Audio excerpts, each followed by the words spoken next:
begin this sermon. How's that for a beginning? Anyone have any suggestions? I should never give a congregation that opportunity, really. I remember some years ago, I was chaplain at Wayland Academy in Beaver Dam, Wisconsin. And I was teaching a class in Bible. And I was walking up and down. And I was amazed at the biblical illiteracy that the students were demonstrating.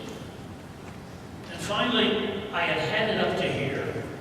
And I stopped pacing, and I looked out at them, and I said, "Will all the morons here please stand up?" And one of the boys did. And I thought, what do I do now? And I looked at him and I said, "Jimmy, you mean to admit you're a moron?" And he said, "No, Mr. Middleton, we don't like to see you standing alone."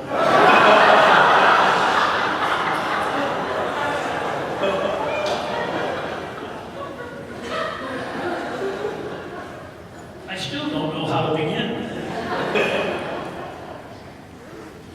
Let me tell you how I came to be here this morning. A few weeks ago, I was out working in my lawn. Pastor Jim called, and he said, "Jim, would you preach for me on May 24th? And I always do whatever my pastor asks. You got that, didn't you? And I said, "Yeah, sure, Jim, I'll do that." And I continued working on the lawn, and I thought, May 24th, that's Memorial Day Sunday. And now, I kid you not, immediately, there came into my mind an outline of what I should share today. And that was kind of amazing to me, because I don't always have direct messages from God so plainly and so unmistakably. And then I got to thinking, is it a message from God? And I remembered a comedian on television some years ago named Flip Wilson. And often, after he would complete a certain segment, he'd get an impish grin on his face, and he would say, "The devil made me do it." I don't know this morning whether this is from God or from some other source. But this morning, I'm going to violate most rules of homiletics. My professor of homiletics would be shuddering at what I'm going to do today. I'm going to be very, very personal. And you're really not supposed to do that in the pulpit. I'm old. I don't care.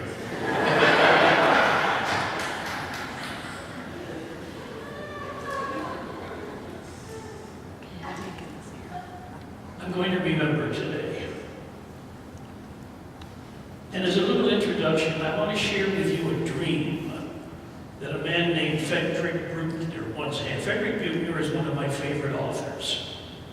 He's a wonderful novelist. He's a profound theologian. He's just a great man of God. And in a book, he shares this dream. He was traveling and he stopped in a certain city, went into a hotel, went up to the registration desk and asked for a room. The clerk gave him a card key, and he went up and he found the room. He unlocked the door, and he went in. And immediately, he was enveloped with a feeling of peace and serenity like he had seldom had before. And for a minute, he just stood in that room. It wasn't the material beauty. It was just something about the atmosphere in that room. He spent a wonderful night there. Then, next day he got up, continued his journey, and several days later, this is still his dream, he returned to the same city and he went to the same hotel. He went up to the clerk and asked for a room, and the clerk gave him a card key. He went up, found the room, opened the door, and went in. And the room did nothing for him. It was an ordinary hotel room. He went back down to the desk clerk and he said, I was here several days ago, and you gave me the most wonderful room I had ever had. And I'd like that same room again. Could I have it? And a smile came across the clerk's face, and he said, I know exactly the room you mean. But in order for you to have it, you have to tell me the name of the room. And in his dream, Buechner said, I can't do that. I don't remember what floor it was. I don't remember what number it was. I don't know the name. Can't you tell me the name, please? The room clerk said, I'll do it this one time. The name of the room is Remember. Frederick Buechner woke up and he thought the name of the room is Remember. Today, I'm going to remember. There's a Greek legend about the boatmen who ferried people across the river Styx to the land of departed spirits. The boatman's name was Sharon. And one day a woman came to be ferried across. And Sharon said to her, Madam, you know, if you drink from the water of this river, you will be allowed to forget whatever you wish to forget. And the woman thought, and she said, I'll forget my sorrows. And Sharon said, all right, but remember, if you forget your sorrows, you will also forget your joys. The woman said, I'll forget my failures. Sharon said, all right, but if you forget your failures, you'll also forget your successes. The woman said, I'll forget those people who hated me. Sharon said, all right, but remember, you'll also forget the people who loved you. And the woman thought and decided she wouldn't forget any of it. She would remember everything, the good, the bad, the light, the dark. And that's the way it is with memories. Barbara Streisand once sang about it. Memories, like the corners of my mind, misty colored memories of the way we were. Scattered pictures of the smiles we left behind, smiles we gave to one another for the way we were. Can it be that it was all so simple then? Or has time rewritten every line? If we had the chance to do it all again, tell me, would we? Could we? Memories may be beautiful, and yet what's too painful to remember, we simply choose to forget. So it's the laughter we will remember whenever we remember the way we were.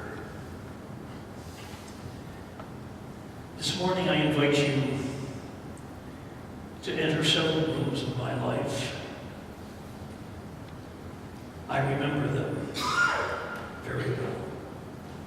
And because this is Memorial Day weekend, the first room I want you to enter with me is the room of my military service. It's June 5th, 1944, a long time ago. I entered the United States Army, and I was sent initially to Fort Dix in New Jersey.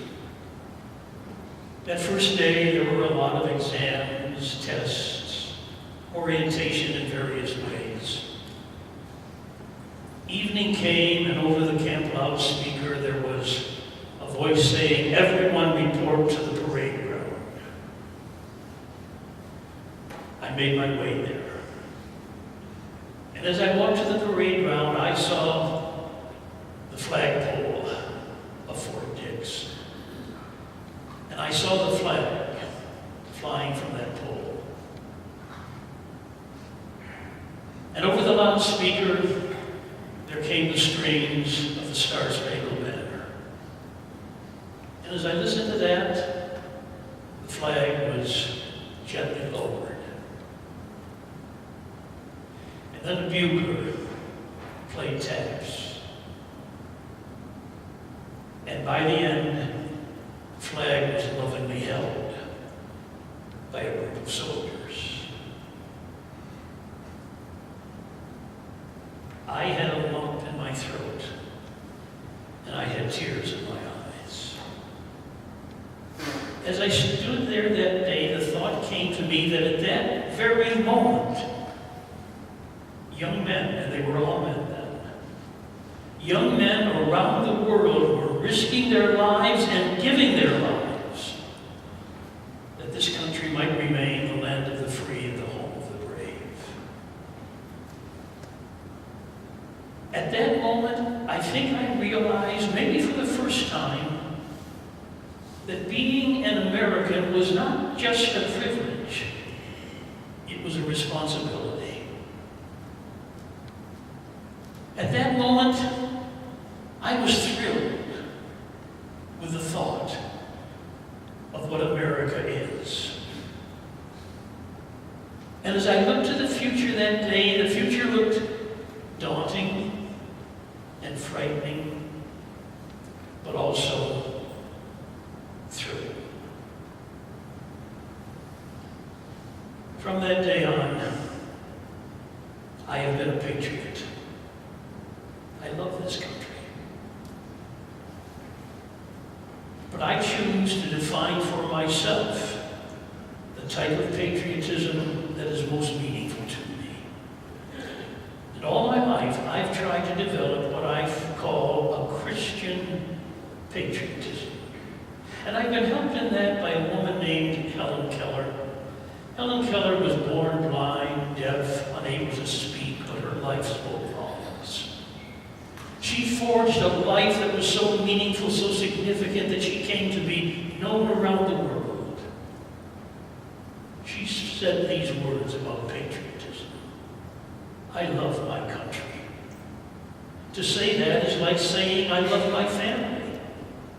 I did not choose my country any more than I chose my parents, but I am her daughter, as truly as I am the child of my Southern mother and father. What I am, my country has made me. She has fostered the spirit which made my education possible. But my love for my country is not blind. Perhaps I'm more conscious of her faults because I love her so deeply. Nor am I blind to my own faults. It's not easy to hold a steady course in a changing world. It need not discourage us if we are full of doubts about America. Healthy questions keep faith dynamic. Helen Keller was not waving the flag. She was carrying a cross. When I entered the service, my hope was to follow the words of the Apostle Paul to his pupil Timothy: fight the good fight of faith.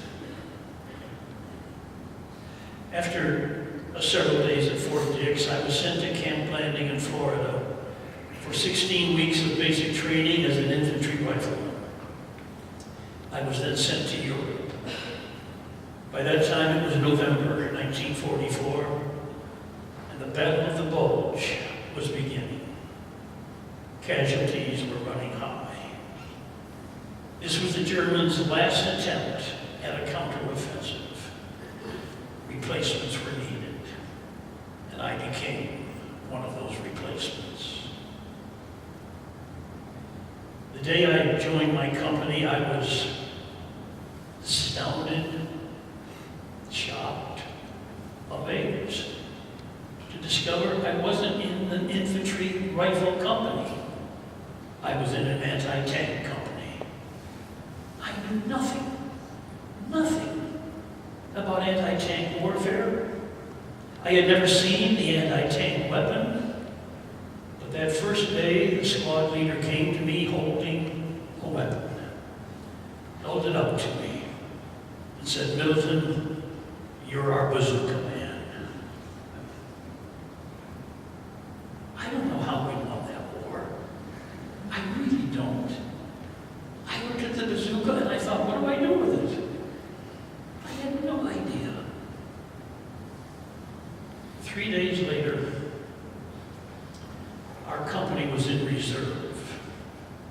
Now that was looked upon as a good assignment because it meant the whole division had passed through a certain area and supposedly had cleaned out any enemy opposition. So we climbed on our trucks that day and were having just a good feeling. It was to be an easy day, and suddenly we were engulfed with enemy fire. Our convoy screeched to a stop. We dove off the trucks and we sought whatever protection we could find.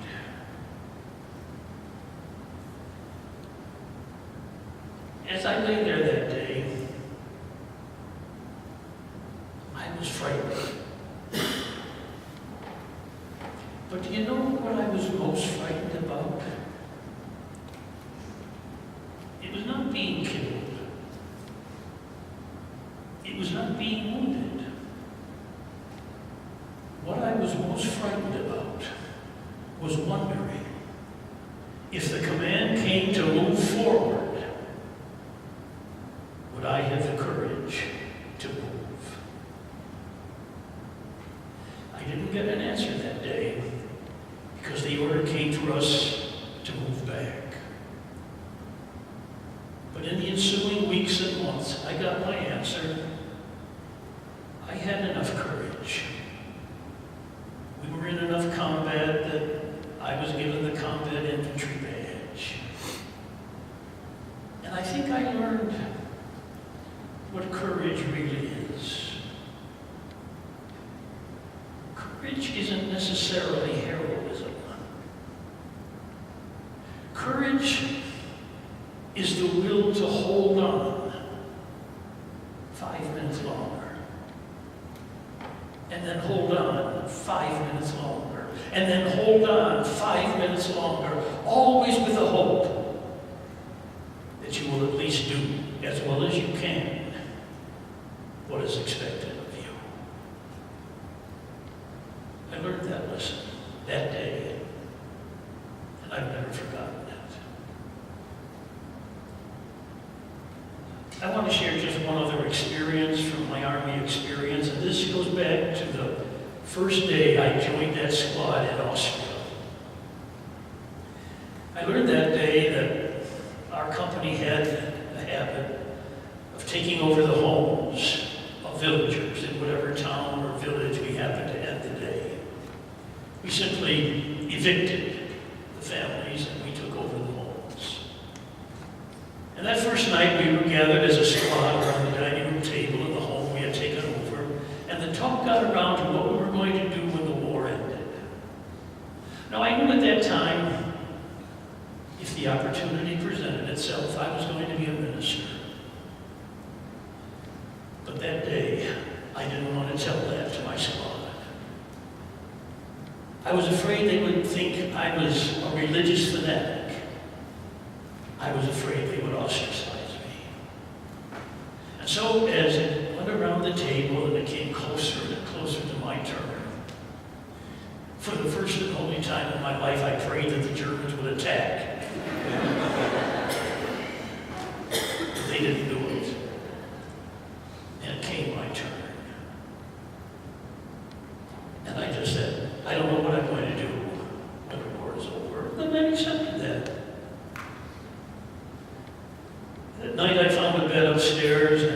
to sleep, but I couldn't. I was having a fight with my conscience like I had never had before in my life. I got up, I went down the stairs, out the front door, stood in the front lawn of that little house, looked up to the heavens and said, God, forgive me. I went back to bed and slept. The next morning, all the rest of the squad was up before I got up. They were around the table eating breakfast. I went down the stairs, I raced into the dining room, and I shouted, I'm going to be a minister! They accepted it. They thought I was crazy, but they accepted it. But then the squad leader looked at me, and he said some words I've never forgotten. He said, Middleton, don't ever be ashamed to admit that again. And those words stuck. And those words are remembered. And now with the Apostle Paul, I say I am not ashamed of the gospel of Jesus Christ, because it's the power of God unto salvation. The room of my military service. Next, I invite you to enter the room of my ministry. I remember so well my ordination service. It was held at the Calvary Baptist Church in Rochester, New York. My father was pastor of that church. And the ordination service was a little bit unusual in that it was conducted entirely by my own family. My two older brothers did the worship part of the service. My dad preached the sermon. I've never forgotten the last words of that sermon. He turned directly to me, and with tears in his eyes, he said, Jim, my son in the flesh and my brother in Christ, stay close to God. Jim, my son, stay close to people. Jim, my brother, bring God and people together. And that I've tried to do. When I think of ministry, the word that comes to my mind is the word privilege. It's a tremendous privilege to be a minister of Jesus Christ. Think of this. No other person is expected to be with others in their most solemn, their most sorrowful, and their most joyous moments. Who else dedicates babies, baptizes young people, marries couples, buries the dead? What other person is expected and allowed to come into a home at a time of great sorrow? What other person knows so much about the intimate happenings going on in people's lives? Sometimes it breaks your heart. Sometimes it saps your strength. But all the time, it's a tremendous privilege. And over these years, in 5 different states, people like you have allowed me to minister to them. And I thank you for that memory. The third memory, the third room I invite you to enter, is the room of my marriage, my home, my family.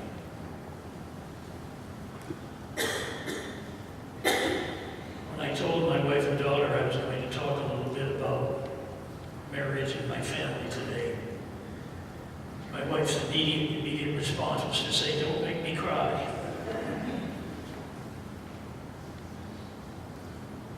I don't want to make you cry. to say a few words about my wife. We were married on Friday, July 13th, 1951. We did it just to show we weren't superstitious. Friday, July 13th. We were married in the Calvary Baptist Church in Rochester, New York, and my dad performed the ceremony. Just as an aside, when I was a sophomore in high school, my dad had an evening meeting at church. They were celebrating some kind of May Day festival. And when Dad came home that night, he came to me and he said, "Jim, I have a word of advice for you. If you're smart, you'll marry Dorothy Taylor." I was smart. For our honeymoon, we went from coast to coast on Greyhound bus. At that time, Greyhound bus did a marvelous job planning the whole trip, making the hotel reservations, planning the side trips. It was just a wonderful 30-day experience.